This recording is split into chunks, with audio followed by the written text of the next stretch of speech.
આજે તારીખ 11 ડિસેમ્બરના રોજ તળાજામાંથી પસાર થતી તળાજી નદી ઉપર વારાહી મંદિર પાસે નવો બ્રિજ બનવા જઈ રહ્યો છે। ત્યારે આજે તળાજાના ધારાસભ્ય શ્રી ગૌતમભાઈ ચૌહાણની ઉપસ્થિતિમાં ખાતમુહૂર્ત કરવામાં આવ્યું હતું, જેમાં આ બ્રિજ અંદાજિત 9 કરોડ ને 40 લાખના ખર્ચે આ પુલ બનશે, જેનું આજે ખાતમુહૂર્ત કરવામાં આવ્યું હતું। આ કાર્યક્રમમાં તળાજા શહેર ભાજપ પ્રમુખ આઈ.કે. વાળા તેમજ તળાજા શહેર ભાજપ સંગઠનના હોદ્દેદારો, તળાજા નગરપાલિકાના નગરસેવકો, તાલુકા પંચાયતના સભ્યશ્રીઓ, જિલ્લા પંચાયતના સભ્યશ્રીઓ અને તળાજાના નગરજનો સહિતના હાજર રહ્યા હતા અને તમામને ચેવરો પેંડા ખવડાવીને મોં મીઠા કરાવ્યા હતા।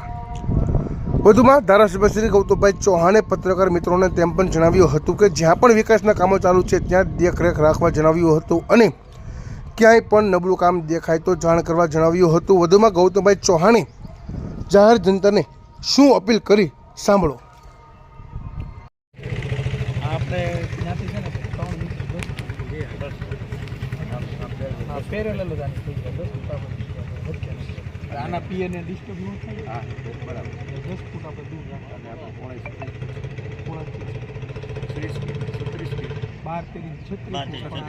રાઇડિંગ સરફેસ આપણે 30 બરાબર બે બાજુ પીએ ઓલી દિવાલની બધું કર્બિંગ બને ને 10 મીટરનો રોડ આપણે 30 ફૂટ આ ઓલું આપણે કર્યું છે એમાં આવી જાય સ્લેબ આપણો 12 મીટરનો એટલે કહું 36 ફૂટ અને એમાંથી સાહેબ આપણે અહીંથી આમ સ્ટ્રેટ આને પેરેલલ જ દેશો, આ બ્રિજ છે ને એને પેરેલલ જ બ્રિજ આવશે એટલે ત્યાંથી લગભગ જેટલું ઓલું થશે એટલું ખાલી ખૂણો જ આવશે પછી આપણે આમ પછી મળી જાય। હા, આપણા જંકશન નામ કહું શેપ એટલે ઓલું માઇનર આપી દે એને ઓછું નુકસાન થઈ અને ત્યાં આપણે ન કરે આપણો એપ્રોચ આ બાજુ છે એટલે માઇનર કર્વ।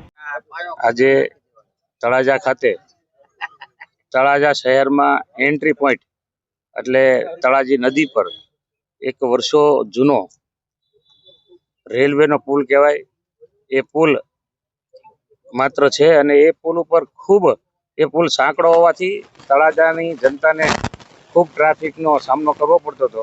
આજે સરકારમાં રજૂઆત કરવાથી સરકારશ્રીએ 9 કરોડ ને 40 લાખના ખર્ચે 36 ફૂટ પહોળો એવો આજે બ્રિજ એ મંજૂર કરીને આપ્યો છે ને આજે એ બ્રિજનું અહીંયા તમામ નગરજનો, નગરના નગરસેવકો, આગેવાનો અને નગરજનોની ઉપસ્થિતિમાં આજે એમનું ખાતમુહૂર્ત કરવામાં આવ્યું છે।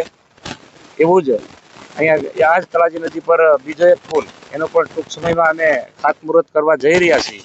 ત્યારે નગરજનોને સુવિધા માટે નગરમાં ખૂબ વિકાસના કામો થઈ રહ્યા છે, ત્યારે આ તકે મારે નગરજનોને પણ એક વિનંતી કરવી છે કે બધા જ કામ ખૂબ ક્વોલિટી વાઇઝ થાય, નિયમાનુસાર થાય, એના માટે પદાધિકારીઓ અને અધિકારીઓ કાયમ માટે તત્પર હોય છે, તેની પર નજર રાખતા હોય છે, પણ જનતા પણ જાગૃત થઈ અને સારા કામ થાય એમાં સહભાગી બને અને સમય આવે ત્યારે અધિકારી, કોન્ટ્રાક્ટર અને પદાધિકારીને ટકોર કરે એ પણ અમે આવકાર્ય માનશું।